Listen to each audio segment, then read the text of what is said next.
Assalamualaikum warahmatullahi wabarakatuh. Kami dari kelompok 2 ingin mempresentasikan bab 3, yaitu tentang pengujian dan evaluasi produk. Nah, sebelum mulai presentasi, kami akan memperkenalkan diri. Dimulai dari saya, perkenalkan, nama saya Bujang Rahayu Hidayah dari kelas 12 TL1. Perkenalkan, nama saya Ahmad Rifki Fajri dari kelas 12 TL1. Perkenalkan, nama saya Muhammad Rafi dari kelas 12 Teknik Listrik 1. Perkenalkan, nama saya Adi Rizky Ramadan dari kelas 12 TL1. Oke, langsung aja ke videonya. Baiklah, pada kesempatan kali ini kita akan menjelaskan bab 3 tentang pengujian dan evaluasi produk. Yang pertama yaitu pengertian pengujian produk. Pengujian produk merupakan kegiatan penting untuk menjamin kualitas produk di pasaran. Sebelum sebuah produk dipasarkan, perlu dilakukan pengujian produk terlebih dahulu.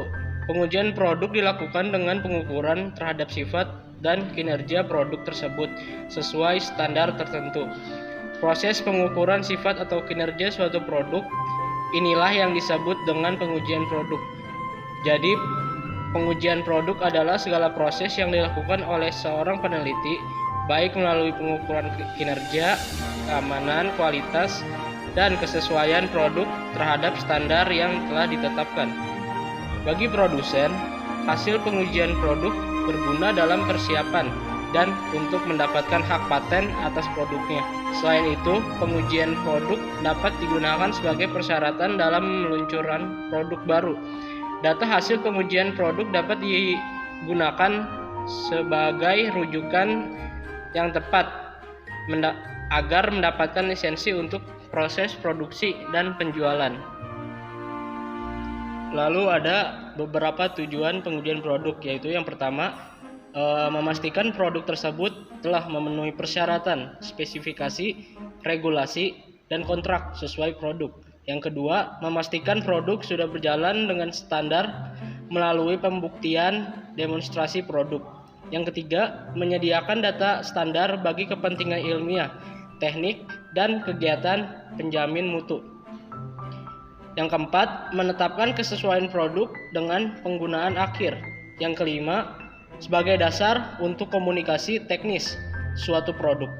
Yang keenam, sebagai sarana perbandingan dengan produk lain.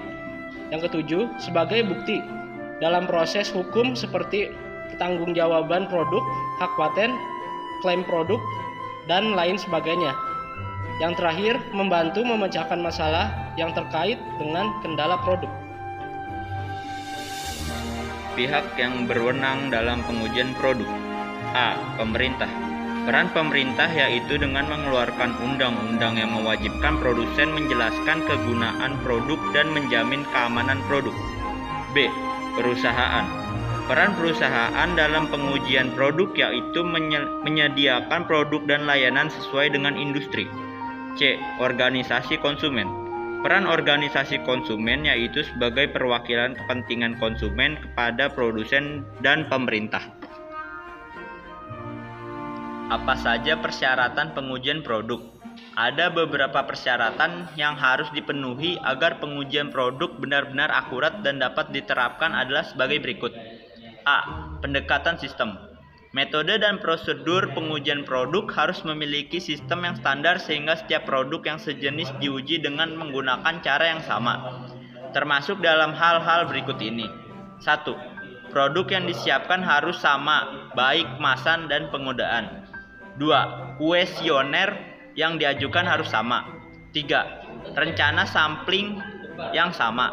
4. Metode preparasi dan tabulasi data dilakukan secara sama.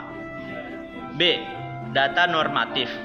Pengujian produk dilakukan secara berikut dari waktu ke waktu, tujuannya untuk membangun database normatif sehingga hasil uji produk lebih memiliki nilai.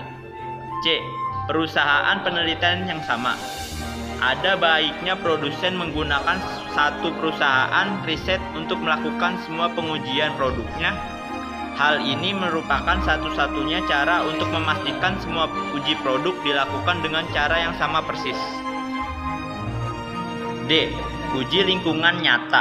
adalah pengujian produk yang dilakukan oleh orang-orang berada di lingkungan tempat nantinya produk tersebut akan digunakan.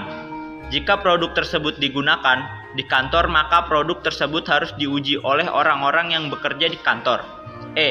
Populasi sampel yang relevan. Sampel merupakan variabel penting dalam pengujian produk. Apabila produk baru atau produk yang memiliki pangsa pasar rendah, maka sampel harus mencerminkan susunan merek dari pasar tersebut. Variabel kritis. Kegunaan dan kualitas produk harus dipahami dari sudut pandang konsumen dan bukan dari produsen. Misalkan, aspek produk apa yang benar-benar penting bagi konsumen, dan apa variabel kritis yang menentukan keputusan konsumen terhadap produk. Variabel kritis ini harus diidentifikasi untuk setiap kategori produk agar dapat merancang sistem pengujian produk yang akurat. Tindakan konservatif. Rumusan produk mapan sebaiknya tidak diubah tanpa melakukan pengujian dan evaluasi terhadap formulasi baru. Bila produsen telah yakin memiliki produk yang lebih baik, usahakan untuk memasarkan ke wilayah pemasaran yang terbatas selama periode tertentu. Hal ini bertujuan untuk melakukan siklus pembelian produk berulang. Selanjutnya, distribusikan produk ke semua pangsa pasar. Semakin kecil pangsa pasar, akan semakin besar pula resiko yang diambil dengan formulasi baru tersebut. Semakin besar pangsa pasar, semakin bisa mempertahankan keadaan dalam memperkenalkan formulasi baru.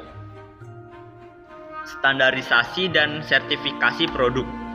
Istilah dari standarisasi berasal dari kata standar yang memiliki arti satuan ukuran dan dapat digunakan sebagai dasar perbandingan kualitas, kuantitas, nilai, dan hasil karya yang nyata. Dalam arti yang luas, standar menunjukkan spesifikasi dari suatu produk, bahan maupun proses. Standarisasi diimplementasikan pada saat sebuah perusahaan menghasilkan dan mengeluarkan sebuah produk ke pasaran. Sebagai contoh, apabila produsen dan memproduksikan keran air, sebaiknya ukuran keran yang disuat mengikuti standar dari ukuran pipa air yang ada. Produsen bisa membuat keran dengan ukuran 1/4 inci atau 1/2 inci, sesuai dengan ukuran pipa air yang sering digunakan konsumen. Menurut ketentuan pasal 1 angka 2 PP No. 102/2000 tentang standar nasional, standarisasi adalah proses merumuskan, menetapkan, menerapkan, dan merevisi standar yang dilakukan secara tertib dan bekerja sama dengan semua pihak. Dengan kata lain, standarisasi dapat diartikan sebagai penetapan norma dan aturan mutu produk ditetapkan bersama dengan tujuan menghasilkan produk dengan mutu yang dapat dideskripsikan dan diukur dengan perolehan mutu yang seragam. Sedangkan pengertian sertifikasi menurut pasal 1 angka 11 PP Standar Nasional adalah rangkaian kegiatan penerbitan sertifikat terhadap barang dan jasa. Lebih lanjut, pasal 1 angka 12 menyebutkan bahwa pengertian sertifikat adalah jaminan tertulis yang diberikan oleh lembaga laboratorium yang telah terakreditasi untuk menyatakan bahwa barang, jasa, proses, sistem, atau personal telah memenuhi standar yang disyaratkan. Selanjutnya ialah evaluasi produk. Pengertian evaluasi produk. Sebuah perusahaan yang mengolah bahan mentah menjadi bahan jadi tentu harus melakukan evaluasi terhadap produknya sebelum diluncurkan ke pasaran. Untuk menghasilkan barang yang bermutu, perusahaan harus menentukan standar kualitas secara jelas.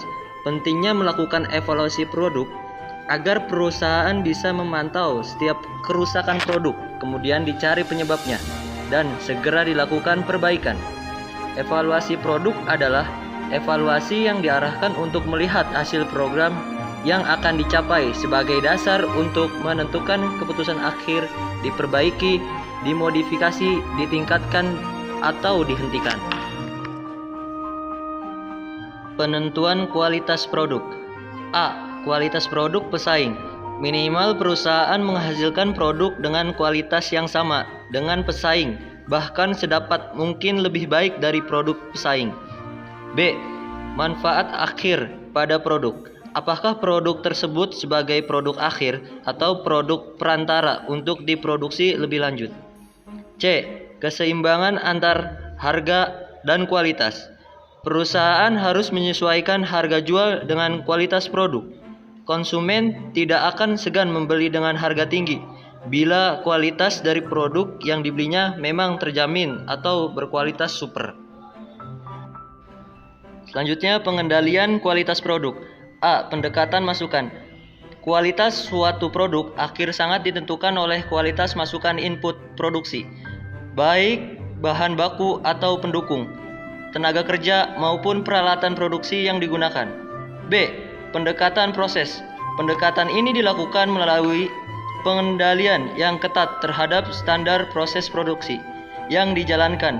Sebelum melakukan proses produksi, setiap pekerja terlebih dahulu diberikan pedoman pelaksanaan proses produksi yang harus mereka pahami agar sesuai dengan pedoman.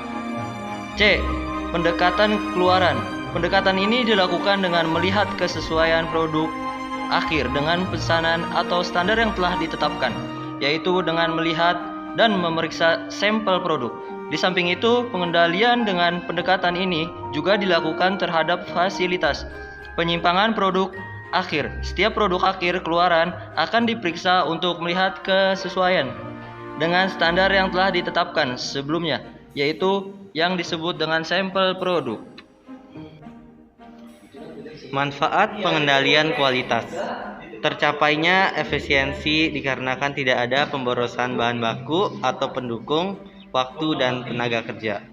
Yang kedua, menekan biaya sehingga biaya rata-rata dan harga jual menjadi rendah.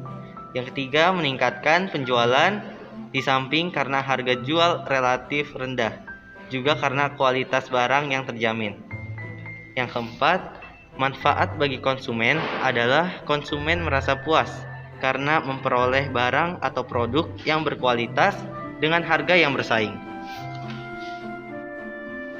Evaluasi kualitas produk. Berikut ini beberapa langkah yang bisa diambil perusahaan dalam melakukan evaluasi produk. Antara lain, evaluasi pada kualitas produk yaitu dengan melakukan pengendalian mutu atau quality control. Mencari cacat produk dan segera melakukan perbaikan. Pengendalian kualitas produk dilakukan yaitu dengan cara mengidentifikasi kerusakan produk, mencari penyebab kerusakan dan usaha untuk melakukan perbaikan. Perusahaan perlu menentukan standar kerusakan produk maksimal 2%. Yang kedua, evaluasi terhadap persepsi karyawan.